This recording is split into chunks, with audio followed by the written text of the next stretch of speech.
नहीं, ऐसा नहीं हो सकता। मुझे ये सब अच्छा नहीं लगता, इसलिए मैं अपनी डिजाइनिंग आपको नहीं दे सकता। एकदम मना मत करो, थोड़ा सोच लो।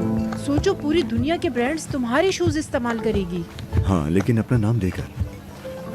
बिल्कुल नहीं, ये नहीं हो सकता। मतलब हमारी स्ट्रैटेजी के मुताबिक नहीं है। थोड़ा सोच ले, ऐसे मना मत करें। वैसे मैंने सुना तो था कि आप बहुत जिद्दी हैं, लेकिन मैं भी कम नहीं हूँ। मैं आपको कन्विंस कर लूंगी। लेकिन आपके ब्रांड को पहचान की जरूरत है। आप उस नजरिए से भी तो सोचें। अगर आप मेरी ऑफर कबूल कर लेते हैं तो इस समर सिर्फ आपका ही चर्चा होगा।